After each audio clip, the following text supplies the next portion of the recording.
O siya, pagchismisan naman natin kung ano nga bang mga kinakain ko at kung paano lumit ang aking tiyan from this to this. O, diba? Unang-una na nga dyan ay nag-exercise muna ako bago ako mag-almusal and naka-fasting kasi ako ng 16-8. 10 a.m. talaga ang aking first meal pero ayan nga at lampas na. Sa aking almusal ay hanggat maaari nagluluto ako ng 2 itlog. Hindi yan pwedeng mawala dahil kailangan natin ng protina para mas tumagal ang ating busog at hindi tayo makaramdam agad-agad ng gutom. At ininit ko lang din itong tirang chicken ng aking mga anak at dagdag protina din yan sa ating meal for today. Palagi din akong merong pipino dahil isa to sa mga pagkain na pasok sa low carb. And syempre, source of fiber. Madali siyang makapagpabusog dahil talaga namang siya ay matubig at hindi ka agad makakaramdam ng gutom. Tinatanggalan ko nga lang siya ng balat at saka ng buto. At syempre, coffee is life. Kaya naman nagtetempla talaga ako ng kape sa umaga. Gamit ko lang ay kahit anong pure na black coffee at saka itong Ricoa na cocoa. Ayan, pinaglalahok ko lang sila.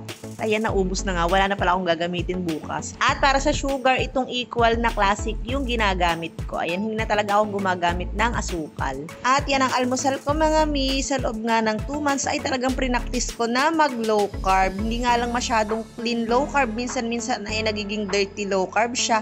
Mamaya ipapakita ko sa inyo yung mga listahan ng mga pagkain na pasok sa low carb. At punta naman tayo kung ano nga ba ang aking lunch. Sa tanghalian, pinipilit ko talaga na laging mayroon gulay katulad nitong repolyo at okra. Syempre, source of fiber na naman yan at sa protina naman, pwede natin niyang lahukan ng chicken o kaya naman ay karning baboy or baka. Bahala kayo kung anong available sa inyong kusina. Igigisa ko lang yan gamit ang coconut oil kasi coconut oil ang langis na pasok sa low carb. Syempre, inuna ko na talaga ang bawang, sibuyas, and yung kamatis. Medyo inuhuli ko talaga yung bell pepper kasi gusto ko na crunchy pa rin siya at hindi yung lutong-luto. Tapos ayan, ilalagay ko na yung chicken, tsaka paminta, and medyo papupulahin ko lang siya bago ko lagyan ng patis. And then, maya-maya lagyan natin siya ng bell pepper. Ayan, halo-halo lang para hindi masunog. And nilagyan ko na nga siya ng tubig. Depende na lang kung gaano karaming tubig ang gusto mo.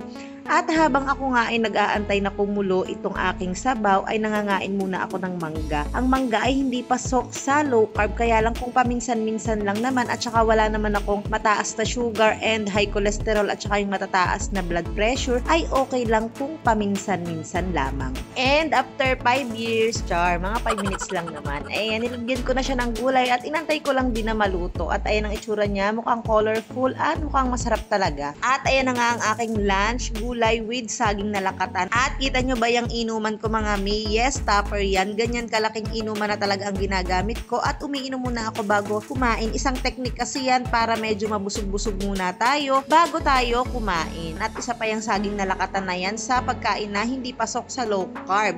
Kaya lang dahil meron dito ngayon sa bahay at minsan lang naman ay kumain na rin ako kahit isang piraso lang. Dahil ganyan naman ang pagdadiet, bawasan lang natin yung ating intake ng mga matatamis and talaga namang may pagpayat na magaganap. And ito yung aming merienda ni Adang. Nagpaluto nga siya sa akin ng popcorn with cheese at syempre napakain naman ako ng konti lang naman. Hehe. At sa hapunan naman, maagap talaga kaming nagluluto dito pero si tatay na nga yung pinagprito ko dahil ako ay may ginagawa. At sa dinner, ito nga yung pritong isda at yung tira pa rin namin na gulay kanina. Medyo tipid talaga kapag ka naka-low carb kasi basta naman ikaw ay may gulay at source ng protina ay okay na yan. At dahil nga ako ay naka 16-8 na fasting, dapat 6 p.m. ay tapos na akong mag-dinner. And then kakain ulit ako bukas ng 10 a.m. At ito nga yung food guide at reference ko sa mga pagkain na pasok at hindi pasok sa low carb. Sana ay makatulong din ito sa inyo mga sis. 3 months pa nga lang din nung inumpisahan ko ang pagdadiet pero 2 months pa lang nung natutunan ko ang low carb at talaga namang mabilis ang naging pagpayat ko ng dahil dyan. Sinamahan ko pa nga ng workout habang naka-fasting kaya naman siguro mas naging mabilis ang